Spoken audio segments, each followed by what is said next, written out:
और मेरे घर पे आने के बाद में उन्होंने मशीनरी की इच्छा जाहिर की और फिर जब मैंने उनको बोला कि ठीक है आप पैसे लेके आ जाइए, तो बोले सर मेरे पास कोई पैसे नहीं है और मैं लोन भी नहीं ले पाऊँगा, क्योंकि उनके पास में मैंने जो भी बातें चेक की, ना तो बैंकिंग था, ना आइडिया था, ना कुछ भी नहीं था, और एक्चुअली ऑलरेडी कर्जे में चल रहे थे। तो उन्होंने मेरे पास में ज़मीन का जो 7 बारह होता है वो ला के दिया था, और वहाँ से मुझे बोले थे कि सर आप पैसे कहीं से भी ला के दे दो, मुझे मशीन दे दो। तो उन्होंने वहाँ से क्या है कैसी शुरुआत की, तो हम उनसे सुनना चाहेंगे। तो मैं रिक्वेस्ट करूँगा अजय दुधारे सर से कि वो भी अपना सक्सेस स्टोरी बताएं। Yes Ajay sir. Thank you thank you thank you, धन्यवाद। जिनके पास इतने अच्छे लोग हो उनको तो आगे बढ़ना ही है ना? हम अकेले आगे नहीं बढ़ सकते। दोस्तों, अगर आसमां में तारे ना होते तो सूरज भी ना होता, तो आप सभी ना होते, तो अजय दुधाले होता जरूर, लेकिन आज जहाँ पे हो वहां नहीं होता।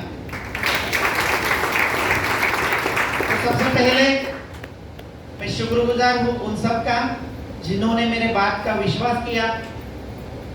कल्पेश जिगरत, अनंता सापले, गणेश जी है, फिल्म हुई, ये सब मेरे लोग हैं, और ये जो सब आए हैं सभी मेरे लोग हैं। मुझे फक्र हो रहा है, मेरा सीना चौड़ा हो गया कि ऑटो चलाने वाला भी इतने मुकाम पे पहुंच सकता है।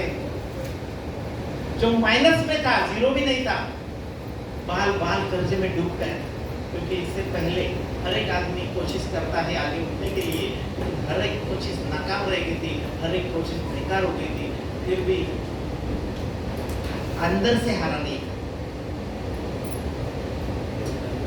हर एक सक्सेसफुल व्यक्ति के पीछे किसी ना किसी का हाथ जरूर होता है।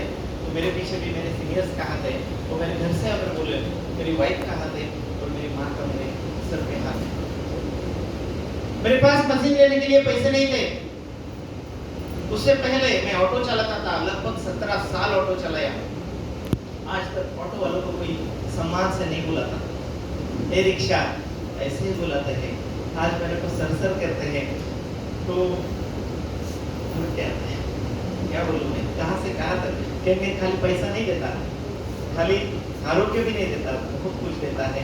कहेंगे तो जिंदगी जीने का अफसाना है, खाली जीने का तरीका आना चाहिए, तो देखेंगे। तो मैं जितना धन्यवाद जो उतना कम है जिन्होंने मेरे लाइफ में एक एंगल लाया। तो वो सिचुएशन इतनी बैड थी कि मैं दिन में ऑटो चलाता था और रात में हमारे गांव के बाजू में समृद्धि का काम चालू था, वहाँ पे मैं ड्राइवरी करता था। हालांकि पूरी रात गाड़ी चलानी नहीं पड़ती थी, 12-1 बजे के बाद हम सो जाते थे, तो दूसरे दिन मैं फिर से ऑटो पे जाता था। ऐसा करते करते जिंदगी कट रही थी।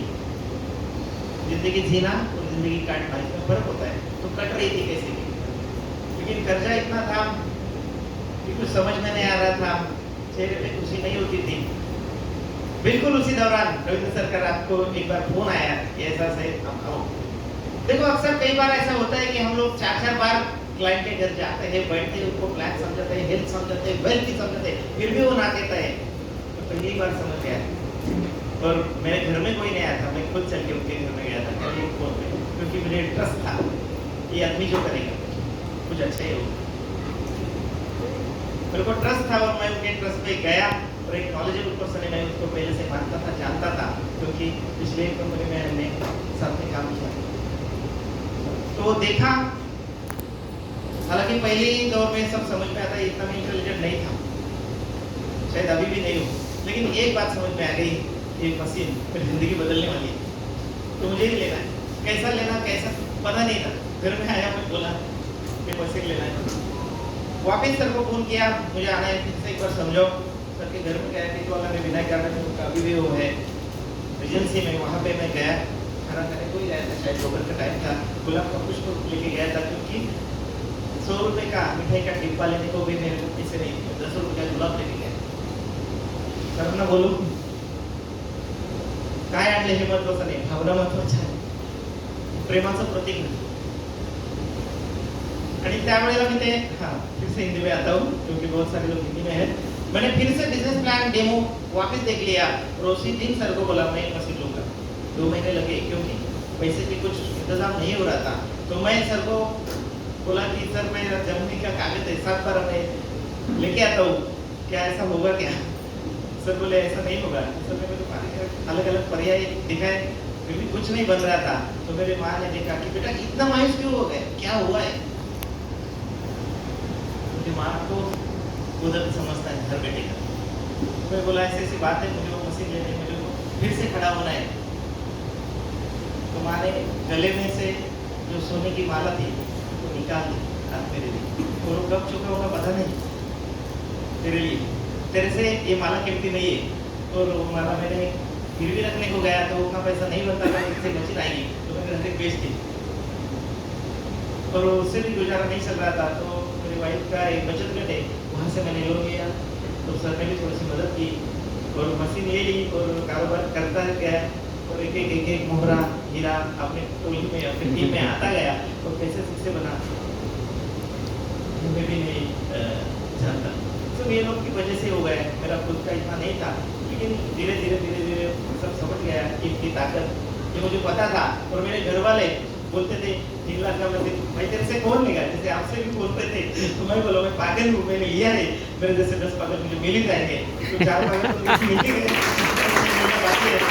दूसरे पागल मेरे जैसा है योगेश जी लकड़ी, अभी भी मेरा है, उसको भी उन्होंने भी मशीन लिया, अभी दूसरे मशीन लेने को भी ये राजी हो गए।